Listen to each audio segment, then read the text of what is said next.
Bonjour tout le monde, conférence de presse du Servette FC avant la rencontre européenne de demain contre le Viktoria Pilsen. Je vous fais un petit pointage billetterie parce que vous êtes souvent assez nombreux à me le demander. Donc pour l'instant, il y a 14 100 tickets qui ont été vendus. On attend environ, je pense, tout petit peu plus de 15 000 personnes demain soir au stade de Genève. Je suis avec monsieur René Weiler et monsieur Jérémy Guimeno. Et on va passer sans plus tarder directement à vos questions. Je vous prierai juste de bien vouloir vous munir du micro pour poser la question, s'il vous plaît. Valentin Schnork, Tribune de Genève. Bonjour René. Bonjour. Ton Servette en ce moment va très bien, il enchaîne les très bons résultats. Comment est-ce que tu expliques cette grande réussite actuelle et comment est-ce que tu peux t'en servir, tu peux nourrir ton équipe en vue du match de demain? C'est assez simple, hein, les joueurs pressés, ils jouent bien ensemble, ils défendent et attaquent tous ensemble. Et pour demain, maintenant on a des très grands challenges hein, parce que tous les autres qui jouent contre nous savent aussi que l'équipe a beaucoup progressé. C'est toujours un peu plus compliqué, plus dur, mais l'équipe est prête et le but demain est aussi de faire un bon match et de gagner ici à la maison. Il y a d'autres questions? Oui, Diego Esteban pour Lucarne Grenat. Oui, René Weiler, peut-être un mot sur cette équipe du Viktoria Pilsen. Vous avez eu l'occasion de l'analyser en vue du match de demain. Vous vous attendez à quel type d'équipe, quelles sont les forces sur lesquelles elle se repose habituellement? À peu près une équipe comme Slavia Prague. Nous avons déjà joué 2 fois contre Slavia Prague. On a eu beaucoup de difficultés, on n'a même pas marqué un seul but. Une équipe qui est super bien organisée, qui joue très disciplinée, avec une âge moyenne de 29 ans, beaucoup d'expérience. Ça va être dur demain. C'est une équipe qui est puissante, avec beaucoup de joueurs assez grands, avec la taille, physiquement fort. Et on joue maintenant 16e finale Conference League. On n'a pas des équipes qui ne sont pas fortes. Ça va être assez dur. Et une question pour Jérémy Guimeno. Du coup, effectivement, l'Europe, c'est une source de pression, mais on dirait que l'équipe s'en alimente pour produire des bons résultats. Cet enjeu demain, ce défi de taille, c'est quelque chose qui motive dans le vestiaire? Ouais, je pense que c'est quelque chose qui motive. Ça fait un certain temps que le Servette n'a pas joué des compétitions européennes. Moi qui est genevois et revenir ici et directement la première année faire une compétition européenne, c'est quelque chose d'extraordinaire. Après voilà, on prend match par match. On sait que ça va être un match difficile comme le coach l'a dit. C'est une équipe très solide et à nous de répondre présent demain et de faire un bon match.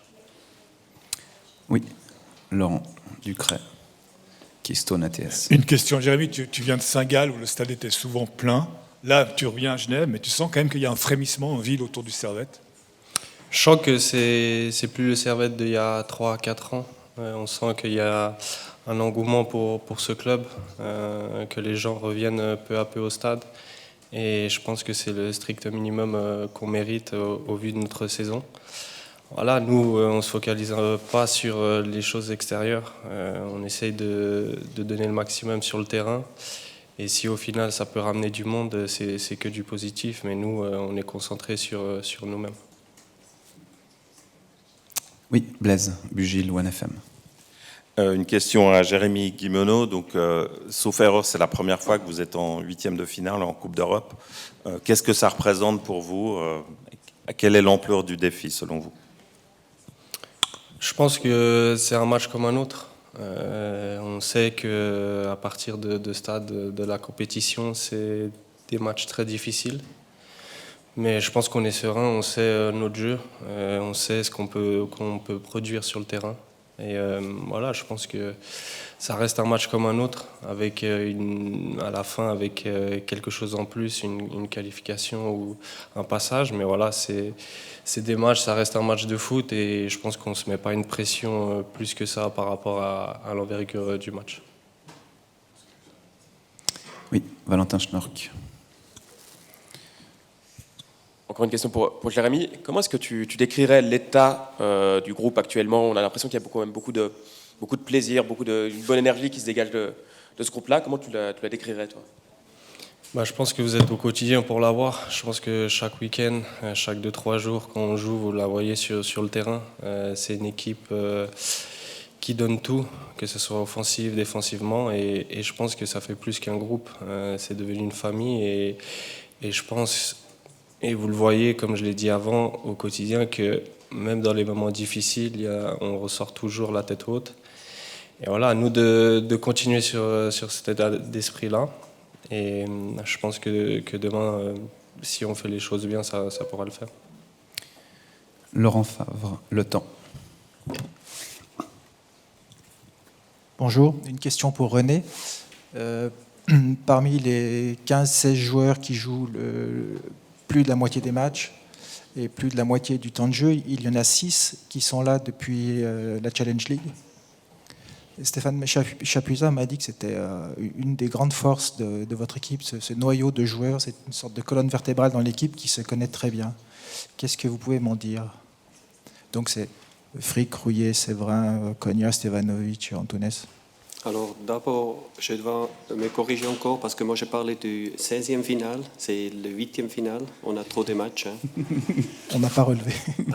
Et les 4-5 joueurs, d'abord ça je trouve excellent dans un temps qu'on a beaucoup de joueurs et beaucoup de clubs et beaucoup d'argent dans le business et surtout beaucoup de changements, qu'on a quand même des joueurs qui restent si longtemps avec le même club. Et ça nous aide, bien sûr, parce que pour les automatismes, pour toutes les choses comme ça, si tu as des joueurs qui sont forts, qui sont depuis longtemps ici, qui connaissent le club, le championnat et toutes les choses comme ça. Et après, c'est à des autres d'être bien intégrés. Et c'est aussi pour l'intégration que des joueurs qui sont déjà longtemps ici, qui aident beaucoup. Juste si Jérémy peut compléter, tu as été dans l'équipe, tu es revenu, tu as retrouvé certains de ces joueurs. À quel point il y a des automatismes dans l'équipe et à quel point ça a été facile pour toi de t'intégrer? Je pense que facile de m'intégrer, on a vu que c'était pas facile au début de saison. Ça m'a pris un certain temps. Je pense que c'est normal, mais après au vu de l'équipe, que je connais pas mal de joueurs, que j'ai joué avec pas mal de joueurs, et au bout de 4 ans à Saint-Gall, j'ai joué chaque saison 3-4 fois contre les joueurs, donc l'intégration a été facile. Je connais le club, je connais les ambitions du club, je connais l'histoire du club, donc je pense que ça m'a facilité les choses de m'intégrer dans cette équipe. Oui, Laurent Ducret. La double confrontation contre le Slavia Prague, ça vous inspire quoi avant de retrouver des Tchèques? Ça vous la crainte ou tu te dis ils sont peut-être moins forts parce qu'ils sont 3e au championnat par rapport au club de Prague? Non, de la crainte, je pense qu'on ne serait pas joueur professionnel. Il n'y a pas de crainte. Comme le coach l'a dit, c'est du même style que Slavia Prague. Ça va être une équipe difficile, ordonnée, qui est forte physiquement. Donc à nous de prendre les matchs de Slavia Prague et des erreurs qu'on a faites peut-être contre Slavia, de ne pas les reproduire demain contre Plitzen. Oui, Diego Esteban. Une question sur l'effectif à disposition. Est-ce qu'il y a des joueurs qui seront indisponibles, respectivement laissés au repos en vue de la rencontre de demain? Alors, eux en repos, ça je ne peux pas encore annoncer. Ça c'est clair. Et après, on a Bron, Nishimura qui ne sont pas qualifiés pour le match demain. On a Doulin toujours blessé et Konya qui est malade. Oh, ça je ne sais pas, mais il est malade. Hein. Alors, je ne sais pas encore s'il est encore malade demain, mais en tout cas, il ne va pas être en forme, en pleine forme. Oui, Valentin. René, pour toi, quelle est la limite de ce Servette? Aujourd'hui, il enchaîne les matchs, il gagne, peu importe l'adversaire. Quelle est la limite de ton équipe? J'espère qu'on n'a pas de limites en sport. Toujours d'avoir des autres limites beaucoup plus haut.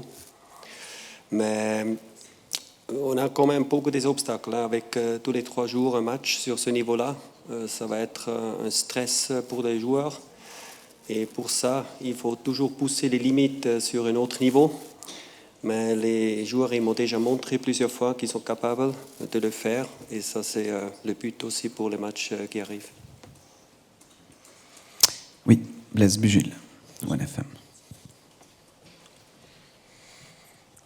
René Weiler, donc vous avez parlé d'une équipe athlétiquement puissante, bien organisée, difficile à passer. Ils ont encaissé qu'un seul but dans les 6 matchs de la phase de groupe. Quelle est la solution face à eux? Quel est le remède pour essayer de les mettre en difficulté? Oui, ils n'ont pas encaissé beaucoup de buts, mais d'abord tout, il faut bien défendre contre eux aussi. Et à la fin, il faut trouver des solutions.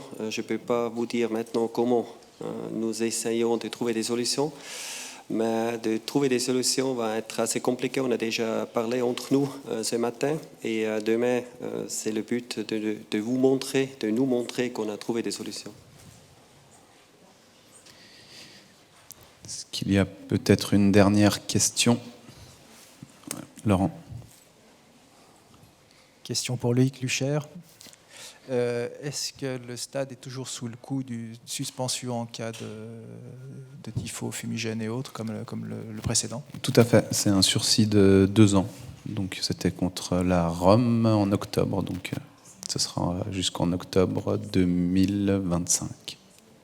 Donc à chaque match, vous devez annoncer aux spectateurs de... Je ne sais pas si on va le faire à chaque match, mais la sanction est... Enfin, le sursis est toujours là, ouais. Et est-ce que ça correspond à un durcissement des règles UEFA? Non. Ça surprend pas mal de alors, je ne suis pas un spécialiste du règlement UEFA en matière de pyrotechnie, mais ça ne me semble pas une exception ou un durcissement. Non, je crois que c'est juste les normes. Okay. Merci. Valentin a une dernière. René, à quel point est-ce que tu cherches à t'adapter aux adversaires qui te font face? Est-ce que dans ta réflexion, il y a toujours des choses à faire différentes en fonction de l'adversaire qui se présente face à Servette? Si tu le compares avec le match qu'on a joué contre Slavia Prague, au général. Quels sont les nombres de changements que tu essaies de faire? Ou alors tu te concentres toujours sur ton équipe principalement? Je me concentre sur mon équipe. On essaie de faire le meilleur match qui est possible. Et toutes les autres choses, je ne regarde pas. En fait, on a une dernière question avec notre collègue de République tchèque. Si vous pourrez traduire ensuite la question. Dobrý den, Vítek Moravec, ČTK. Vy jste říkal tady po zápase se Slaví a potom vlastně i v Praze, že je to na vás ještě moc velký skok, když jste se dostali do evropských pohárů po dlouhé době. Tak se chci zeptat, jaký posun udělal ten tým za těch pár měsíců. Je to vidět vlastně na výsledcích, jestli byste to mohl nějak konkretizovat. V čem jste silnější než před pár měsíci proti Slávii? Bonjour, je m'appelle Monsieur Moravec de ČTK. Vous avez dit quand le Servette a joué contre le Slavia en automne que le Slavia c'était une équipe, c'était un gros pas pour vous, un gros passage à un autre niveau. Mais depuis vous avez connu une série de victoires, de bons résultats. Qu'est-ce que vous avez appris? Quelles leçons avez-vous tirées de cette période entre automne et maintenant? Quelles leçons avez-vous tirées? Qu'est-ce que vous avez appris? Jérémy, s'il te plaît. Non, c'est vous qui vous a posé la question à vous. C'est pour moi? Oui. Et c'est pour le joueur? Non, c'est pour vous. Pour l'entraîneur, s'il vous plaît, la question. Oui, c'était assez dur quand nous avons joué contre Slavia Prague à la maison ici. J'ai déjà joué moi-même avec mon équipe en Belgique contre Slavia Prague et j'ai annoncé à tout le monde, même à l'équipe, mais aussi à des joueurs à l'extérieur, ça va être assez dur contre eux. Ils ont une très bonne équipe. Et après, nous avons quand même eu beaucoup de difficultés. Même à Prague, nous avons bien commencé là-bas. Mais après, vous connaissez aussi le résultat. Nous avons de nouveau eu beaucoup de difficultés. Mais si tu fais des progrès, comme j'ai déjà dit, on a fait beaucoup de progrès les derniers mois. C'est quand même quelque chose qui nous donne beaucoup de courage d'avoir pas le même scénario demain contre Pilsen. Et ça, c'est le but, qu'on va marquer un but au minimum et aussi d'avoir un résultat positif, ça que nous n'avons pas encore eu contre une équipe de la République tchèque. Merci beaucoup et à demain.